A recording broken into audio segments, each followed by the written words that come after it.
Hello मेरे प्यारे बच्चों, कैसे हो आप सभी लोग और कैसी चल रही है आपकी तैयारी।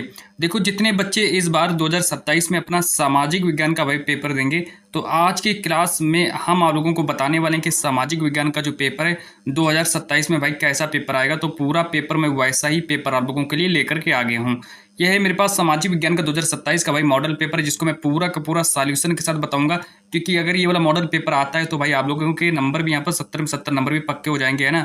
इस मॉडल पेपर को मेरे पेपर जो पूरा का पूरा तैयार कर लो और एग्जाम सेंटर में जाकर के दिखा दो कि हाँ, मैं भी सामाजिक विज्ञान में सारे के सारे प्रश्नों का उत्तर कर सकता हूँ, है ना। जाकर के दिखा दो। 817 जेडेट्स कोड है मेरे पेपर जो, इस कोड को याद रखना, है ना। पेपर देने जानो तो इस कोड को याद रखना। 817 जेडेट्स हमारा कोड है। और यहाँ पर आप लोगों का देखो, सबसे पहले क्या करना, अपना अनुक्रमांक और नाम वगैरह यहाँ पर लिखना है आप लोगों को। और समय 3 घंटे 15 मिनट में आप लोगों को अपना सामाजिक विज्ञान का पूरा पेपर भाई सॉल्व करना है ना।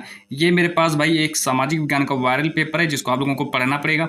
देखो, जब ये पेपर आप लोगों को दिया जाएगा बोर्ड एग्जाम में, तब सबसे पहले आप लोगों से कहा जाएगा कि भाई सबसे पहले आप लोग अपना नोट पढ़िए। देखो यहाँ पर लिखा नोट।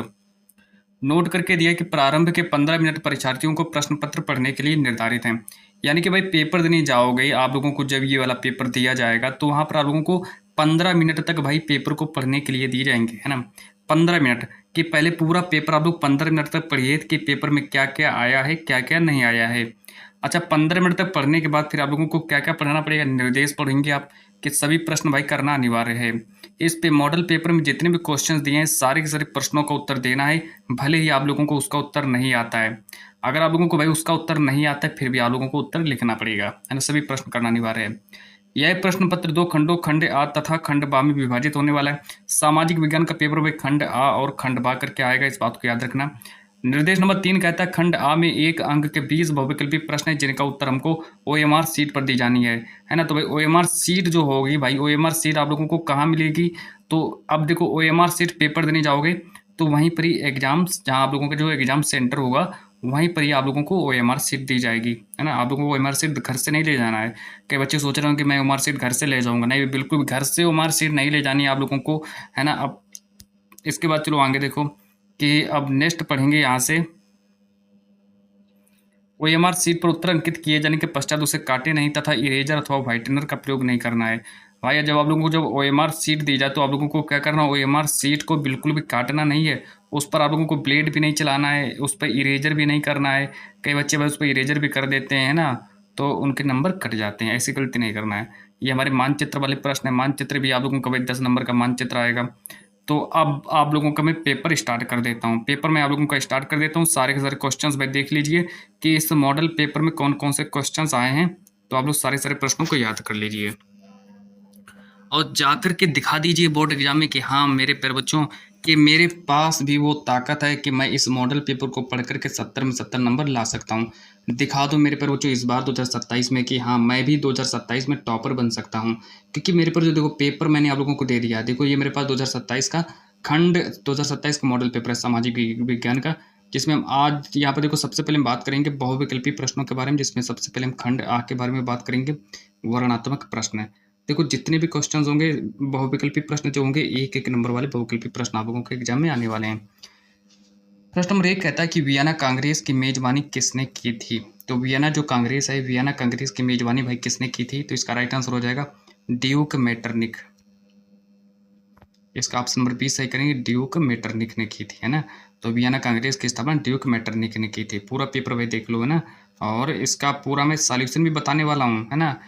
पूरा का पूरा भाई सॉल्यूशन भी बताने वाला हूँ, यहीं पर ही बताऊंगा सॉल्यूशन, पूरा सॉल्यूशन बताऊंगा। प्रश्न नंबर 2 कहता है जलियांवाला बाग हत्याकांड किस शहर में हुआ था। ये भी पेपर में 1 नंबर का आएगा कि जलियांवाला बाग हत्याकांड किस शहर में हुआ था। इसका राइट आंसर हो जाएगा अमृतसर में हुआ था। सभी बच्चे भाई अमृतसर को नोट करेंगे। चलो आगे देखो प्रश्न नंबर 3। प्रश्न नंबर 3 को देखने वाले हैं। प्रश्न नंबर 3 देखो कहता है कि दांडी मार्च किस आंदोलन से संबंधित था। जो भाई दांडी मार्च जो है, दांडी मार्च किस आंदोलन से संबंधित है, तो पेपर में 1 नंबर का आएगा। तो इसका राइट आंसर हो जाएगा सविनय अवज्ञा आंदोलन। दांडी मार्च जो है आप लोगों का सविनय अवज्ञा आंदोलन से संबंधित है। बी ऑप्शन भाई याद रखेंगे। प्रश्न नंबर 4 कहता है भारत में सत्याग्रह सभा की स्थापना किसने की थी। पेपर में 1 नंबर का आएगा कि भारत में सत्याग्रह सभा की स्थापना जो की थी भाई, वो हमारी महात्मा गांधी जी ने की थी। तो सत्याग्रह सभा की स्थापना महात्मा गांधी जी ने की थी। चलो आगे देखो प्रश्न नंबर 5। प्रश्न नंबर 5 को देख लो भाई क्या कहता है। प्रश्न नंबर 5 कहता है कि जो हमारी गिरमिटिया है, गिरमिटिया शब्द किसके लिए प्रयोग किया जाता है? किया जाता था, जो हमारा गिरमिटिया शब्द है किसके लिए प्रयोग किया जाता था? तो यहाँ पर देखो इसका राइट आंसर देखो जमींदारों के लिए दिया है, अनुबंधित मजदूरों के लिए सी ऑप्शन दिया, व्यापारियों के लिए डी ऑप्शन दिया, सैनिकों के लिए। तो हमारा ये पेपर में 1 नंबर का क्वेश्चन आएगा कि भाई इसका राइट आंसर हो जाएगा गिरमिटिया जो है भाई हम लोगों का अनुबंधित मतलब मजदूरों के लिए संबंधित था। चलो अगला क्वेश्चन देख लो। प्रश्न नंबर 6 कि भाई जो रबर जो है सबसे ज़्यादा कहाँ उत्पादित की जाती है? रबर जो है किस राज्य में सबसे ज़्यादा उत्पादित की जाती है? आ गया भाई प्रश्न एक और। प्रश्न नंबर 6 कहता है कि रबर जो है सबसे ज़्यादा कहाँ उत्पादित की जाती है? पेपर देने जाओगे 1 नंबर का क्वेश्चन आएगा, इसका राइट आंसर हो जाएगा केरल में सबसे ज़्यादा उत्पादित की जाती है। केरल याद रखेंगे। चलो आगे देखो क्वेश्चन नंबर 7 कि यहाँ पर कहता है कि इनमें से बता दीजिए भाई कौन सी रबी की फसल है? रबी की फसल कौन सी है? पेपर में 1 नंबर का क्वेश्चन आएगा कि रबी की फसल कौन सी है? गेहूं जो है मेरी रबी की फसल हो जाएगी। अब प्रश्न नंबर 8 कहता है कि बॉक्साइट किस धातु का अयस्क है? बॉक्साइट भाई किसका अयस्क है?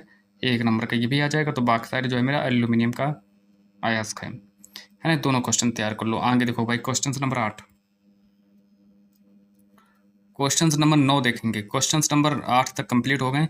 क्वेश्चन नंबर 9 को देखने वाले हैं कि भारत में अभ्रक का प्रमुख उत्पादक राज्य कौन सा है? भाई बता दीजिए कि सबसे ज़्यादा अभ्रक कौन उत्पादित करता है? ये भी पेपर में 1 नंबर का आएगा। सामाजिक विज्ञान का मॉडल पेपर है भाई आप लोगों का, है ना। तो पूरा मैं सॉल्यूशन के साथ आप लोगों को देने वाला हूँ। जैसा भी क्वेश्चन हो सबको मैं सॉल्यूशन कराऊंगा। प्रश्न नंबर 9 का राइट आंसर हो जाएगा झारखंड, मेरा राइट आंसर हो जाएगा। सभी बच्चे भाई ए ऑप्शन को सही करेंगे। चलो आगे देखो प्रश्न नंबर 10।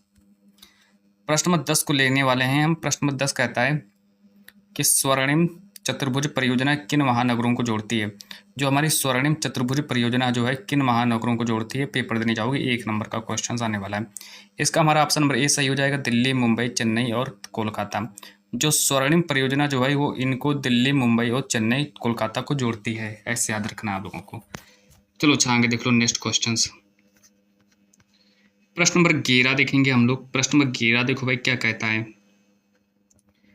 प्रश्न नंबर 11 कहता है कि जो बेल्जियम में जो सत्ता की साझेदारी है, बेल्जियम में जो सत्ता की साझेदारी का एक प्रमुख आधार क्या है ना। तो 1 नंबर का आएगा कि जो बेल्जियम में जो सत्ता की साझेदारी का प्रमुख आधार क्या है? ए ऑप्शन दिया भाषाई विविधता। तो हमारा ए ऑप्शन ही सही हो जाएगा, भाषाई विविधता मेरा राइट आंसर हो जाएगा। चलो अच्छा आगे देख लो क्वेश्चन नंबर 12 के बारे में देख लो।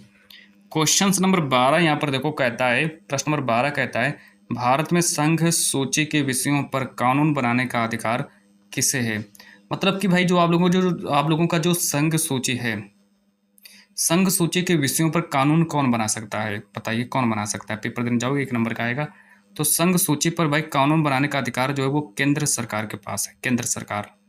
तो केंद्र सरकार जो है संघ सूची पर कानून बना सकता है। आगे देख लो क्वेश्चन नंबर 13 देखो क्या कहता है। क्वेश्चन नंबर 13 कहता है लोकतंत्र में अंतिम निर्णय लेने की शक्ति किसके पास है? कि जो लोकतंत्र है मेरा, लोकतंत्र में अंतिम निर्णय लेने की शक्ति किसके पास है? पेपर में 1 नंबर का क्वेश्चन आएगा, इसका राइट आंसर हो जाएगा निर्वाचन प्रतिनिधियों। तो भाई निर्वाचन प्रतिनिधियों के पास शक्ति होती है कि वो अंतिम निर्णय ले सकता है लोकतंत्र में, है ना। अब प्रश्न नंबर नेक्स्ट देखो प्रश्न नंबर 14। प्रश्न नंबर 14 को देखेंगे। प्रश्न नंबर 14 कहता है कि भारत में स्थानीय स्वशासन को संवैधानिक दर्जा किस संशोधन द्वारा दिया गया? कि भारत में जो स्थानीय स्वशासन है, स्थानीय स्वशासन को जो संवैधानिक दर्जा जो दिया गया था वो किस संशोधन द्वारा दिया गया था? वो तो भाई संवैधानिक संवैधानिक दर्जा किस संशोधन द्वारा दिया गया? तो इसका राइट आंसर हो जाएगा 73वां संविधान संशोधन। सी ऑप्शन राइट आंसर हो जाएगा। चलो आगे देखो क्वेश्चन नंबर 15। क्वेश्चन से 15 कहता है किसी दल की विचारधारा और नीतियों से असहमति होने पर नागरिक क्या कर सकते हैं? तो नागरिक शास्त्र से प्रश्न उठाया गया था ना ये वाला। प्रश्न नंबर 15 कहते हैं किसी दल की विचारधारा और नीतियों से असहमति होने पर नागरिक क्या कर सकते हैं? बताइए भाई नागरिक क्या कर सकते हैं? ये भी 1 ही नंबर का आएगा। ए ऑप्शन दिया राजनीतिक दल बदल सकते हैं, राजनीतिक दल बदल सकते हैं। जो नागरिक जो होते हैं वो राजनीतिक दल बदल सकते हैं। बी ऑप्शन दिया चुनाव बंद कर सकते हैं। भाई नागरिक चुनाव नहीं बंद कर सकते हैं। संविधान बदल सकते हैं। क्या नागरिक संविधान बदल सकते हैं? नहीं भाई, नागरिक संविधान क्यों बदलेंगे। डी ऑप्शन दिया न्यायालय समाप्त कर सकते हैं। नागरिक न्यायालय क्यों समाप्त करेंगे भाई, तीनों गलत हो जाएंगे। हमारा ई ऑप्शन सही हो जाएगा, राजनीतिक दल बदल सकते हैं, है ना। राजनीतिक दल भाई वो अपना बदल सकते हैं, नागरिक इस ऐसा काम तो कर सकते हैं। प्रश्न नंबर 16 देखो, प्रश्न 16 देखो, कहता है कि विकास के लिए आय के अतिरिक्त किस चीज को महत्वपूर्ण माना जाता है। मतलब कि भाई विकास के लिए हम सबसे पहले आय को बहुत महत्वपूर्ण समझते हैं, आय को बहुत महत्वपूर्ण समझते हैं, लेकिन उसके बाद भाई एक और है जिसको हम और महत्वपूर्ण मानते हैं, वो हमारा स्वास्थ्य और शिक्षा मेरा राइट आंसर हो जाएगा। प्रश्न नंबर 16 का भाई ये ऑप्शन याद कर लो, ये ऑप्शन याद कर लो। प्रश्न नंबर 17 कहता है प्राथमिक क्षेत्र का उदाहरण कौन सा है। एक क्वेश्चन हमारा आएगा, प्राथमिक क्षेत्र का उदाहरण कौन सा है। प्रश्न नंबर 17 इसका राइट आंसर हो जाएगा कृषि जो है मेरा प्राथमिक क्षेत्र है, कृषि मेरा प्राथमिक क्षेत्र है। चलो आगे देखो क्वेश्चन नंबर 18, क्वेश्चन नंबर 18 के बारे में बात करते हैं। प्रश्न नंबर 18 कहता है मनरेगा के अंतर्गत ग्रामीण परिवारों को कितने दिनों के रोजगार की कानूनी गारंटी दी गई है। मनरेगा भाई है ना, मनरेगा से प्रश्न उठाया गया है, सामाजिक विज्ञान का प्रश्न है ये, है ना। अब ये आप लोगों का 4 नंबर का उसमें भी आता है, लघुत्तरी में भी, कि मनरेगा के बारे में लिखी है। लेकिन यहाँ पर आप लोगों का भाई यहाँ पर देखो ऑब्जेक्टिव क्वेश्चन में पूछ दिया कि मनरेगा के अंतर्गत ग्रामीण परिवारों को कितने दिनों के रोजगार की गारंटी दी गई है। तो भाई 100 दिन के लिए दी गई थी, 100 दिन हमारा सी ऑप्शन सही हो जाएगा। और इसके बाद आगे देखो बात करते हैं क्वेश्चन नंबर 19 के बारे में, मुद्रा का सबसे महत्वपूर्ण कार्य क्या है। 1 नंबर का क्वेश्चन आ जाएगा। तो भाई मुद्रा का सबसे महत्वपूर्ण कार्य क्या होता है, तो इसका राइट आंसर हो जाएगा विनिमय का माध्यम, विनिमय का माध्यम मेरा राइट आंसर हो जाएगा। सभी बच्चे भाई ए ऑप्शन को सही करेंगे, प्रश्न नंबर 19 का ये ऑप्शन सही हो जाएगा। आगे देखो प्रश्न नंबर 20, प्रश्न नंबर 20 हमसे कहता है, प्रश्न नंबर 20 कहता है कि बहुराष्ट्रीय कंपनियां सामान्यतः उत्पादन कहाँ मतलब स्थापित करना पसंद करती हैं। कि जो भाई जो बहुराष्ट्रीय कंपनियां जो होती हैं वो अपना उत्पादन कहाँ स्थापित करना पसंद करती हैं। आप लोग बता सकते हैं कि जितनी भी कंपनियां होती हैं वो उनके पास जो उत्पादन का जो सामान होता है वो कहाँ पर स्थापित कर सकती हैं, कहाँ पर स्थापित करना पसंद करती हैं, फिर कर सकती हैं, बताइए। ए ऑप्शन दिया केवल गाँवों में, बी ऑप्शन दिया जहाँ उत्पादन लागत कम हो, सी ऑप्शन दिया केवल राजधानी में, डी ऑप्शन केवल पहाड़ी क्षेत्रों में। तो हमारा इसका भाई बी ऑप्शन सही हो जाएगा, बी ऑप्शन, और पेपर में 1 नंबर का क्वेश्चन आएगा। तो ये थे हमारे भाई कितने क्वेश्चंस, ये मैंने आप लोगों को 20 क्वेश्चंस बता दिए। सामाजिक विज्ञान में 20 नंबर आप लोगों के भाई पक्के हो गए, 20 नंबर पक्के हुए। अब आगे देखो, अब आगे आप लोगों के एग्जाम में 4 क्वेश्चंस जो होंगे, आप लोगों के एग्जाम में भाई 4 क्वेश्चंस किसके आएंगे, 4 क्वेश्चंस जो होंगे वो लघु उत्तरीय प्रश्न के आएंगे। लघु उत्तरीय प्रश्न यानी कि सामाजिक विज्ञान के लघु उत्तरीय प्रश्न, यानी कि भाई 16 नंबर का लघु उत्तरीय प्रश्न भी पूछा जाएगा। सबसे पहला प्रश्न देखो क्या है कि वर्णात्मक फर्स्ट हमारे यहाँ से स्टार्ट होता है लघु उत्तरीय प्रश्न। कम से कम भाई जितने भी क्वेश्चन होंगे सारे सारे प्रश्नों को उत्तर आप लोगों को 80 शब्दों में लिखना पड़ेगा। प्रश्न नंबर 1 कहता है कि यूरोप में राष्ट्रवाद के विकास में फ्रांसीसी क्रांति के योगदान का वर्णन कीजिए। जो हमारा यूरोप में जो हमारा राष्ट्रवाद है, यूरोप में राष्ट्रवाद के विकास में जो फ्रांसीसी क्रांति है, तो फ्रांसीसी क्रांति के योगदान का हमको वर्णन करना है। 4 नंबर का भी पेपर में आएगा, है ना, इस बात को याद रखना। चलो इसका उत्तर देखो भाई कैसे लिखेंगे, इसका उत्तर देख लो। यहाँ पर हेडिंग डालेंगे फ्रांसीसी क्रांति, पहली हेडिंग डालेंगे। कम से कम मेरे प्यारे बच्चों 80 शब्दों में लिखना है, और है ना अच्छे से लिखना है, बहुत अच्छे से लिखना है, राइटिंग बना कर लिखना है, 80 शब्दों में लिखना है पड़ेगा, है ना, बहुत ही अच्छे से लिखना है ताकि एग्जामिनर एक बार में देख के तुरंत नंबर दे दे, 4 नंबर। यहाँ पर डालेंगे हेडिंग, उत्तर लिखेंगे फ्रांसीसी क्रांति और राष्ट्रवाद। इसमें लिखेंगे 1789 की फ्रांसीसी क्रांति ने स्वतंत्रता, समानता और बंधुत्व के विचारों को जन्म दिया। जो हमारी 1789 की जो क्रांति थी उसने क्या किया कि जब हमको 1789 क्रांति ने स्वतंत्रता, समानता और बंधुत्व के विचारों को जन्म दिया। इस क्रांति ने जो 1789 की जो क्रांति थी, 1789 की क्रांति ने निरंकुश राजतंत्र तथा सामंती विशेषाधिकारों का विरोध किया, है ना। तो भाई फ्रांसीसी क्रांति ने किसका विरोध किया, तो फ्रांसीसी क्रांति ने सामंती विशेषाधिकारों का विरोध भी किया था। फ्रांस में एक समान कानून और प्रशासन की स्थापना की गई। नागरिकों में राष्ट्रीय एकता की भावना विकसित हुई। इन विचारों का प्रभाव यूरोप के अन्य देशों पर भी पड़ा और वहाँ राष्ट्रवाद के विकास को प्रोत्साहित मिला। तो ये हमारा भाई क्वेश्चन हमारा कंप्लीट होता है। प्रश्न नंबर 1 हमारा, आप लोगों को प्रश्न 1 में सिर्फ इतना ही लिखना पड़ेगा। अब आगे देख लो भाई प्रश्न नंबर 2 हमसे देखो क्या कहता है। प्रश्न नंबर 2 नहीं, अभी किस क्वेश्चंस पर एक अथवा करके क्वेश्चंस पूछा जाएगा। कि जर्मनी के एकीकरण में बिस्मार्क की भूमिका का वर्णन कीजिए भाई। जर्मनी के एकीकरण में बिस्मार्क की जो क्या भूमिका रही जर्मनी के एकीकरण में, तो हमें उसके बारे में लिखना पड़ेगा। तो भाई 2 में से 1 क्वेश्चंस का उत्तर आप लोगों को लिखना पड़ेगा। मैंने पहला वाला सॉल्व करा दिया है और आप लोग भाई पहला वाला ही याद कर लेना। चलो आगे देखो क्वेश्चन नंबर 2। प्रश्न दूसरा कहता है, भारत में बहुउद्देशीय नदी घाटी परियोजनाओं के प्रमुख लाभों का वर्णन कीजिए। जो भारत में जो बहुउद्देशीय नदी घाटी परियोजना है उसके हमें प्रमुख लाभों का वर्णन करना है। पेपर देने जाओगे भाई 4 नंबर का क्वेश्चन मिलेगा आप लोगों को एग्जाम में, 4 नंबर का मिलेगा। उत्तर में डालेंगे, उत्तर लिखेंगे यहाँ पर बहुउद्देशीय नदी घाटी परियोजनाओं के लाभ, और यहाँ पर हमसे लाभों का वर्णन पूछा गया। यहाँ पर देखो पहले क्वेश्चन को भाई बहुत अच्छे से पढ़ेंगे कि भारत में बहुउद्देशीय नदी घाटी परियोजना के प्रमुख लाभों का वर्णन करो, और यहाँ पर उत्तर में लिखेंगे बहुउद्देशीय नदी घाटी परियोजना के लाभ। इसमें लिखेंगे बहुउद्देशीय नदी घाटी परियोजनाएं सिंचाई, जल विद्युत उत्पादन, बाढ़ नियंत्रण तथा पेयजल उपलब्ध कराने में महत्वपूर्ण भूमिका निभाती है। जो हमारी बहुउद्देशीय नदी घाटी परियोजना क्या करती है, इसमें देखो क्या होता है कि जो ये जो बहुउद्देशीय नदी घाटी परियोजना जो होती है ये सिंचाई के लिए बहुत अच्छी मानी जाती है, जल विद्युत उत्पादन और बाढ़ नियंत्रण के लिए तथा पेयजल भी उपलब्ध कराने में बहुत अच्छा माना जाता है। इसको बहुत महत्वपूर्ण भूमिका निभाती है। अब देखो बहुउद्देशीय नदी घाटी परियोजना के लाभ में देखो इनके द्वारा कृषि भूमि की सिंचाई की सुविधा मिलती है। मतलब कि भाई खेतों में भूमि की सिंचाई भी कर सकते हैं। अगर मान लो हमने मक्का की खेती की तो मक्का की खेती में हम भाई सिंचाई कर सकते हैं। और उद्योगों के लिए बिजली उपलब्ध होती है, तो भाई हम बहुउद्देशीय नदी घाटी परियोजनाओं के लिए बिजली भी उत्पादित कर सकते हैं। अब कई परियोजनाएं जो होती हैं वो भाई मत्स्य पालन तथा पर्यटन को भी बढ़ावा देती हैं। कई ऐसी परियोजनाएं जो होती हैं जो क्या करती हैं मत्स्य मछली पालन के लिए भी उपयोग की जाती हैं। तो अब देखो इस प्रकार ये परियोजनाएं कृषि और औद्योगिक विकास में सहायता देती हैं। तो ये हमारा क्वेश्चन नंबर दूसरा हमारा कंप्लीट हुआ। क्वेश्चन नंबर दूसरा हमारा कंप्लीट हुआ। फिर एक अथवा करके क्वेश्चन आप लोगों के एग्जाम में आएगा, जो कि यहाँ पर देखो अथवा करके दिया है कि भारत में वन एवं वन्य जीव संरक्षण की आवश्यकता एवं प्रमुख उपायों का वर्णन कर दीजिए भाई। प्रमुख उपायों का वर्णन करना है, बता दीजिए भाई। देखो है ना, तो ये हमारा प्रश्न नंबर दूसरा कंप्लीट हुआ। आप लोगों को क्या करना है, 2 में से 1 क्वेश्चन का उत्तर देना है। तो प्रश्न नंबर दूसरा हमारा भाई कंप्लीट हो गया। प्रश्न नंबर 3 के बारे में बात करते हैं। प्रश्न नंबर तीसरा देखेंगे क्या कहता है। प्रश्न नंबर 3 को भाई नोट कर लीजिए। ये हमारा क्वेश्चन जो है पेपर में 4 नंबर का आएगा।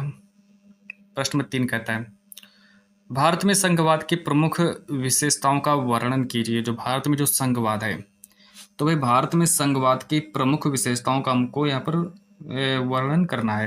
हेडिंग डालेंगे संघवाद की विशेषताएं, इसमें लिखना स्टार्ट करेंगे। संघवाद ऐसी शासन व्यवस्था है जिसमें सत्ता का विभाजन केंद्र और राज्यों के बीच किया जाता है। तो अगर आप लोगों से पूछा जाए कि भाई सत्ता का विभाजन केंद्र और राज्यों के बीच किस में किया जाता है, तो संघवाद में किया जाता है। दोनों स्तर की सरकारें अपने अपने क्षेत्र में स्वतंत्र रूप से कार्य करती हैं। जो दोनों स्तर की जो सरकारें जो होती हैं वो अपने अपने क्षेत्र में स्वतंत्र रूप से कार्य करती हैं।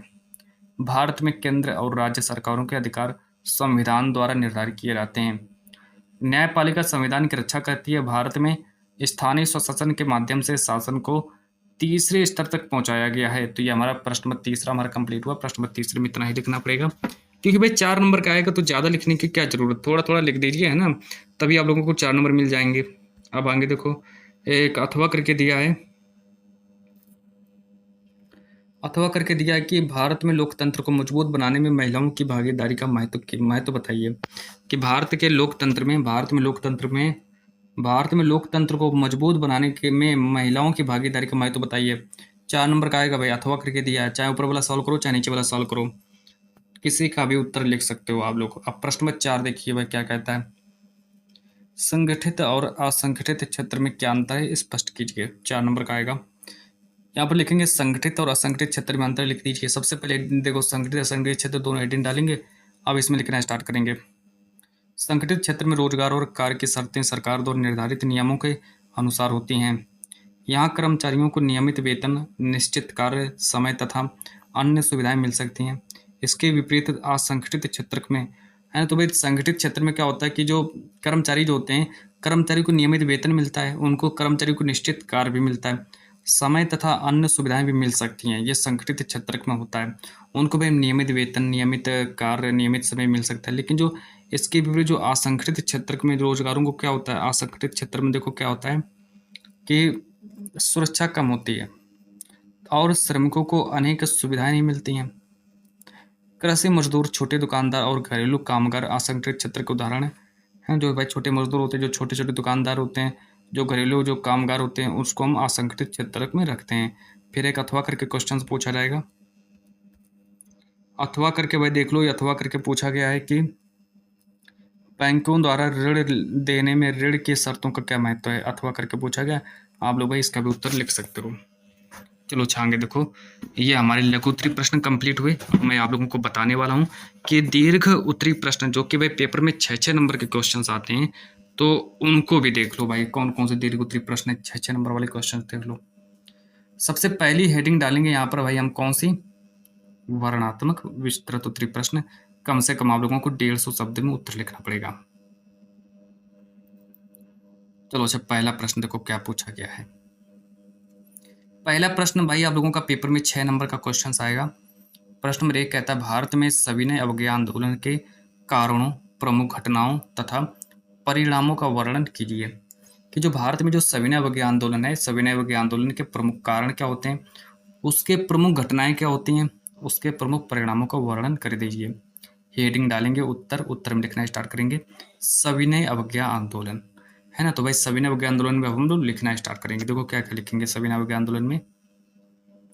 तो सविनय अवज्ञा आंदोलन में लिखेंगे, सविनय अवज्ञा आंदोलन महात्मा गांधी के नेतृत्व में 1930 में प्रारंभ हुआ था। तो सविनय अवज्ञा आंदोलन जो है भाई आप लोगों का 1930 में प्रारंभ किया गया था। इसका प्रमुख कारण अंग्रेजी शासन की दमनकारी नीतियां, कामा आर्थिक शोषण तथा नमक कानून था।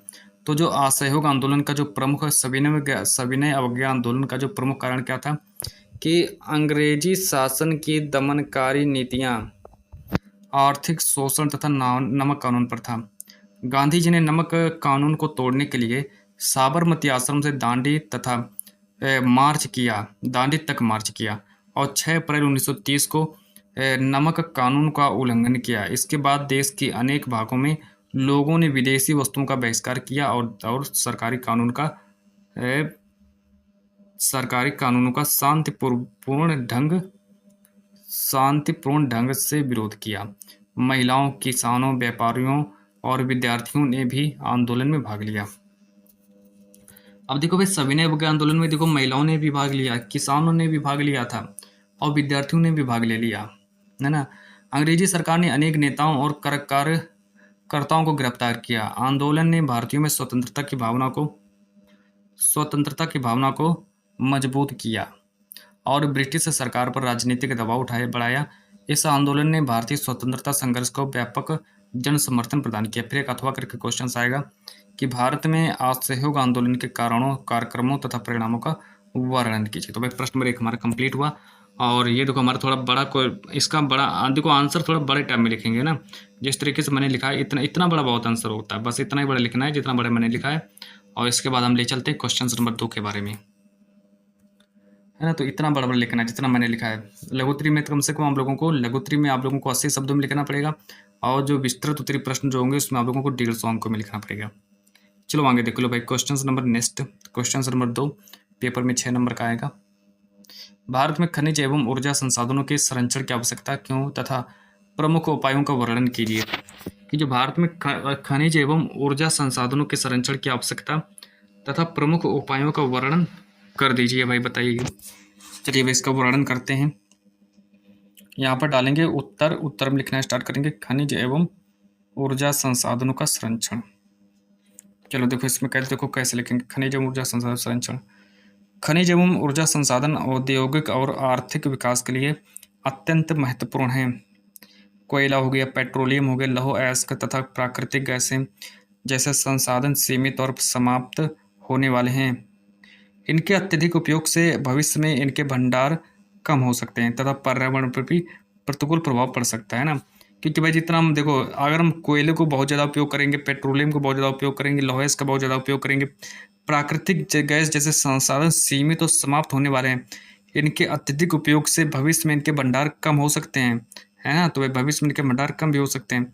ऐसे-ऐसे करके आप लोगों को लिखना पड़ेगा। भविष्य में इनके भंडार कम हो सकते हैं। फिर इसके बाद आगे देखो भाई, अ, इनके अत्यधिक उपयोग से भविष्य में इनके भंडार कम हो सकते हैं तथा पर्यावरण पर भी प्रतिकूल प्रभाव पड़ता है। इसलिए इनका संरक्षण आवश्यक है। इनको बचाना चाहिए, इनका संरक्षण आवश्यक है। संसाधनों के संरक्षण के लिए उनका विवेकपूर्ण एवं वैज्ञानिक उपयोग करना चाहिए। खनिजों की बर्बादी रोकनी चाहिए और पुनर्चक्रण को बढ़ावा देना चाहिए। ऊर्जा की बचत तथा सौर, पवन और जल जैसी नवीकरणीय ऊर्जा का भी अधिक उपयोग करना चाहिए। इसके बाद आगे देखो, ये सब कुछ भाई नोट कर लीजिए आप लोग, बहुत इंपॉर्टेंट है। अधिक उपयोग करना चाहिए। उद्योगों में आधुनिक तकनीक अपनाकर ऊर्जा की खपत कम की जा सकती है। इस प्रकार संसाधनों का संरक्षण वर्तमान और भावी पीढ़ियों की आवश्यकताओं को पूरा करने के लिए आवश्यक है। तो इतना भाई आप लोगों का कंप्लीट हुआ। और इसके बाद हमारा अथवा करके क्वेश्चन पूछा गया है। अथवा में आप लोग इसका भी उत्तर लिख सकते हो। भारत में कृषि के विभिन्न प्रकारों तथा प्रमुख फसलों का विस्तार पूर्वक वर्णन कर दीजिए। तो भैया हमारा अथवा करके पूछा गया। फिर इसके बाद बात करते हैं प्रश्न नंबर 3 के बारे में। प्रश्न नंबर 3 कहता है, भारत में सत्ता की साझेदारी के विभिन्न रूपों का वर्णन कीजिए। कि जो भारत में जो सत्ता की साझेदारी है उसके विभिन्न रूपों का वर्णन करना है। पेपर में भाई 6 नंबर का क्वेश्चन आएगा। ये उत्तर में डालेंगे सत्ता की साझेदारी के रूप। तो भाई इस यहाँ पर कहता है कि सत्ता की साझेदारी के विभिन्न रूप, उसके क्या क्या रूप होते हैं, तो इसीलिए हमने हेडिंग डाली है सत्ता की साझेदारी के रूप। इसमें लिखना स्टार्ट करेंगे, लोकतंत्र में सत्ता की साझेदारी का विशेष महत्व है। सत्ता की साझेदारी का पहला रूप सरकार के विभिन्न अंगों, विधायिका, कार्यपालिका और न्यायपालिका के बीच सत्ता का बंटवारा करना। दूसरा रूप क्या है, केंद्र, राज्य और स्थानीय सरकारों के बीच सत्ता का विभाजन। तीसरा रूप है विभिन्न सामाजिक समूहों को सत्ता में भागीदारी देना। तो ये हमारे 3 रूप हो गए, है ना। तो सत्ता की साझेदारी के 3 रूप मैंने बता दिए हैं। अब इसके बाद आगे देखो, तो अब इसके बाद देखो आगे भी लिखना स्टार्ट करेंगे कि समूह को सत्ता में भागीदारी देना है। अब यहाँ से लिखना स्टार्ट करेंगे, भारत में अनुसूचित जाति और अनुसूचित जनजाति के लिए प्रतिनिधित्व की व्यवस्था इसका उदाहरण है। चौथा रूप, राजनीतिक दलों, दबाव और समूह और जन आंदोलनों के माध्यम से सत्ता में भागीदारी है। सत्ता की साझेदारी से सामाजिक संघर्ष कम होते हैं, विभिन्न समूहों के हितों की रक्षा होती है और लोकतंत्र मजबूत होता है। और फिर वह पेपर देने जाओगे, एक अथवा करके क्वेश्चन पूछा जाएगा कि भारत में संघवाद की सफलता के प्रमुख कारणों का विस्तार पूर्वक वर्णन कीजिए। तो ये हमारा इतना समाप्त हुआ। प्रश्न नंबर जो हमारे कितने, प्रश्न नंबर 3 हमारे कंप्लीट हो गए। प्रश्न नंबर 4 के बारे में बात करते हैं, जो कि हमारा दीर्घ उत्तरी प्रश्न चल रहा है। 6 नंबर वाले क्वेश्चन मैं सॉल्व करा रहा हूँ आप लोगों को। चलो यहाँ से देखो, प्रश्न नंबर 4, क्वेश्चन 4 कहता है, वैश्वीकरण के भारतीय अर्थव्यवस्था पर पड़ने वाले प्रभावों का वर्णन कीजिए। 6 नंबर का आएगा पेपर में। यहाँ पर उत्तर लिखेंगे वैश्वीकरण के प्रभाव। देखो क्या क्या प्रभाव है। अब इसमें उत्तर लिखेंगे, वैश्वीकरण के कारण विभिन्न देशों की अर्थव्यवस्थाएं एक दूसरे से अधिक जुड़ गई हैं। भारत में विदेशी कंपनियों के निवेश और व्यापार में वृद्धि है। उपभोक्ताओं को विभिन्न प्रकार की वस्तुएं और सेवाएं उपलब्ध होने लगी हैं तथा कई क्षेत्रों में नई तकनीक का उपयोग बढ़ा है। तो भाई नई तकनीकों का उपयोग भी बढ़ा है कई क्षेत्रों में। इसके बाद आगे देखो, इससे कुछ उद्योगों और कुशल श्रमिकों को रोजगार के अवसर मिले हैं। दूसरी ओर छोटे उत्पादकों और कुछ स्थानीय उद्योगों को बड़ी कंपनियों से प्रतिस्पर्धा करनी पड़ती है। वैश्वीकरण के लाभ सभी लोगों को समान रूप से नहीं मिलते हैं। तो वैश्वीकरण के लाभ जो होते हैं सभी लोगों को समान रूप से नहीं मिलते हैं। इसलिए सरकार द्वारा छोटे उत्पादकों को सहायता, उचित नीतियां और श्रमिकों के हितों की सुरक्षा आवश्यक है। भाई सुरक्षा आवश्यक है। फिर इसके बाद आगे देखो, संतुलित वैश्वीकरण आर्थिक विकास के साथ रोजगार और सामाजिक कल्याण को बढ़ावा दे सकता है। उत्तर में लिखेंगे कि उपभोक्ता संरक्षण के लिए उपभोक्ता जागरूकता का महत्व का वर्णन कीजिए। 6 नंबर का भी पेपर में आएगा, अथवा करके दिया है। आप लोगों को 2 में से 1 क्वेश्चन का उत्तर करना पड़ेगा। फिर यहाँ से आप लोगों का मानचित्र कार्य स्टार्ट हो जाता है कि मानचित्र संबंधी प्रश्न के 9वीं तथा 9वीं मानचित्र से संबंधित हैं। इसको पढ़ेंगे यहाँ से भाई इसको पढ़ना स्टार्ट करेंगे कि निम्नलिखित स्थानों को भारत के दिए गए रेखा मानचित्र में चिन्ह द्वारा नाम सही दर्शाइए। सही नाम तथा सही अंक के लिए 1/2 प्लस 1/2 अंक निर्धारित है। मतलब कि आप 10 क्वेश्चन आप लोगों के सामने होंगे और 200 प्रश्न भाई आप लोगों के 10 नंबर के 10 प्रश्न होंगे। चलो यहाँ से देख लो। पहला क्वेश्चन कहता है कि जलियांवाला बाग हत्याकांड किस स्थान पर हुआ था? तो भाई अमृतसर पंजाब में हुआ था। प्रश्न नंबर दूसरा कहता है उत्तर प्रदेश की राजधानी का नाम बताइए, लखनऊ होती है। प्रश्न नंबर तीसरा कहता है कि नील की खेती करने वाले किसानों ने किस स्थान से आंदोलन प्रारंभ किया? तो चंपारण बिहार से आंदोलन प्रारंभ किया था। चलो भाई नेक्स्ट क्वेश्चन देख लो कि प्रसिद्ध स्वर्ण मंदिर कहाँ स्थित है? अमृतसर में स्थित है। प्रश्न नंबर 5 सर्वप्रथम पूर्ण स्वराज की मांग का प्रस्ताव कब पारित हुआ? तो 1929 में हुआ था। ये हमारे 5 क्वेश्चंस कंप्लीट हुए। इसके बाद नेक्स्ट ये देखो हमारे 5 क्वेश्चंस ये दिए हैं। इनको हमें चित्र द्वारा दर्शाना है। ये वाला चित्र बनाना है, यहाँ पर ये वाला चित्र बनाना है, यहाँ पर ये वाला चित्र बनाना है, यहाँ पर ये चित्र बना दे रहे हैं, यहाँ पर ये चित्र बना दे रहे हैं। तो 5 क्वेश्चंस आप लोगों के ऐसे भी आएंगे कि निम्नलिखित भारत के मानचित्र में संबंधित रेखा चित्र को दर्शाइए। तो ये 5 क्वेश्चंस नोट कर लीजिए। तो यहाँ से भैया कि मैंने आप लोगों को सामाजिक विज्ञान का मॉडल पेपर पूरा सॉल्व करा दिया है। पूरा पेपर भाई तैयार कर लो और पेपर देने चले जाओ। 70 में 70 जाकर ठोंक दीजिए वहीं पर। और आज की इस क्लास को मैं यहीं पर ही स्टॉप करता हूँ।